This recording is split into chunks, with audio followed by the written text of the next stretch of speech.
بسم الله الرحمن الرحيم daawadayaasha qiimaha badan waa mar kale iyo barnaamijkeeni mahuraanka muslimka waa qaybtiisii labaad wana kulankiisii saddexaad waxaanu ku soo guda jirnay inuu ka sheekeynay wax kamida salaadeena waxaanu ku soo guda jirnay oo labadii cashar hore ka waramayeen sujuudu sahwi iyo ahkaamta ay leedahay quraanka markaynu aragno waxa jirta calaamad badiya meesha xiriir kale leh ama la inagu amrayo ama hadal xiriir leh ilaahay kuga waramay sujuud lana faray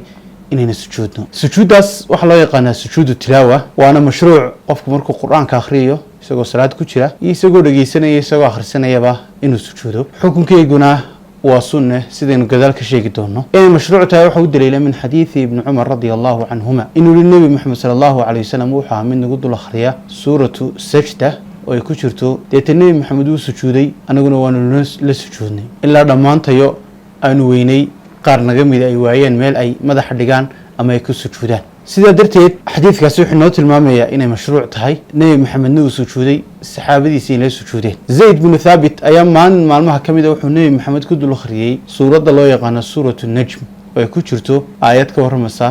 ama aayad sujuudin amrasa deeta muu sujuudin zayd bin thabit nabi maxamed muu sujuudin deeta waxay arintaasi noo tilmaamaysaa inay sunno tahay ee inay waajib ahayn waxa la inoo sharciyay qofka quraanka akhriyaya ka dhageysanaya ka salaad ku jira marka uu soo maro aayad sujuudu tilaawa ay ku jirto inuu sujuudo iyadoo aynu ka dhambalanana ama aynu ka qaadanana ficilka nabi maxamed sallallahu alayhi wasallam uu sameeyay waxaana u daliila inay mashruuc tahay xadiidka ay soo warinayaan muslim iyo bukhaari ayaa abi raafic waxa uu leeyahay nabi maxamed baan la tukaday salaad cishaay markaasuu nagu dul akhriyay suuratu ida samaa shaqat markaas uu sujuuday markaasaan ku ma haadihi tani waa maxay markaas wuxuu yiri sajadtu biha khalfa abil qasim sallallahu alayhi wasallam waxaan ku daba sujuuday abil qasim ayuu abu hurayra leeyahay deeta kamaan zuulin aniguna inaan sujuudo maadaama nabi maxamed abil qasim uu ku sujuuday haddii qof quraan akhriyaya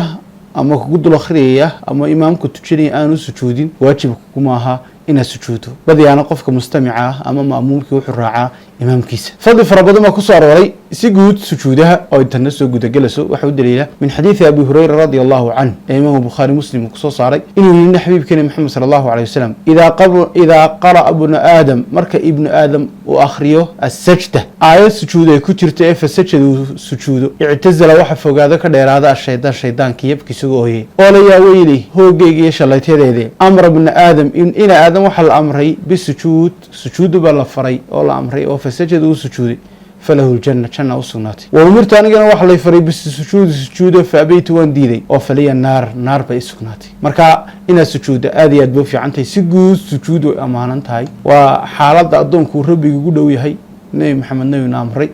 in xaaladaasi ducada la farbadiyo sifadii kayfiyada ay leedahay waa sujuud kaliya oo takbiir leh Allahu akbar markuu sujuudayo deeta adkaartii kale iyo adciyadii kale soo aroortay sujuuda ay qofkaas akhriyay mawduucda sujuudu waa ilaa 14 mawduuc 14 meelood bay quraanka ku soo aroortay mid 15aad bay culimadu sheegaan fi suurati sad marka bal in yaraynu dul marino sujuuda koowaad وآخر في سورة الأعراف آية 206 سجود لوادنا وفي سورة الرعد آية 5 سجود صدحادنا وسورة النحل آية 9 سجود أفرادنا وسورة الإسراء آية 207 سجود شنانا وسورة مريم وأنا آية كنت استيداد سجود اللحاد وسورة الحج لو سجودات بكوشرين آية 6 سجود التضبات وسورة الحج آية 7 سجود السديدات وسورة الفرقان وآية 6 سجود السجالات وسورة النمل وآية 5 سجود الطبنات وسورة السجدة آية 5 سجود الكوبية وسورة الفصلات آية 7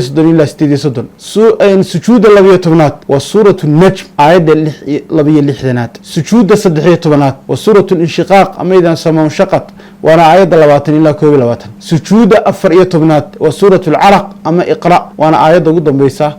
آية 9 علماء قال مركب waxay ku tiriyaan sujuud 5 oo ilaahdaan ma kuma jirtay waa sujuud shukr ibn Abbas radiyallahu anhuma ayaa wuxuu leeyahay saat min azaim sujuud waqad ra'aytu an-nabiy sallallahu alayhi wasallam yasjudu fiha marka hadaynu taa ku darnana 15 mawduuc ay noqonayaan inay marka 15 ka mawduuc ku dadaalaan aad iyo aad bay muhiim tahay waxaan ku soo gabagabeynaa sujuud shukr qofku markuu uu arko ilaahay uu siiyo nimco ama ilaahay balaayo uu ka badbaadiyo ama loogu bushaareeyo wax faraxti galiya waxa u fiican oo sunno ah inuu qofkaasi sujuudo isagoo nebi maxamed sala allahu calayh wasalam ku dayanaya. maxaa yeelay nebiyullahi moxamed calayhi salaatu wasalaam waxa uu ahaa mid sujuuda marka uu arko ama u yimaado أرن فرحتي قليا. وقد كان رسول الله صلى الله عليه وسلم يفعله. فعن أبي بكرة أن النبي صلى الله عليه وسلم كان إذا أتاه أمر يسره أو يسر به خر ساجدا شكرا لله تبارك وتعالى. وكذلك فعله الصحابة رضوان الله عليهم. وحكم هذه السجود حكم سجود التلاوة وكذلك صفته وكيفيته. سجودا حق أحكامته وسقمت حق حكم كنا وسقمت والسنة. مركا إلهي سبحانه وتعالى وحن كبر إنها خير كوناجين ونوافجيه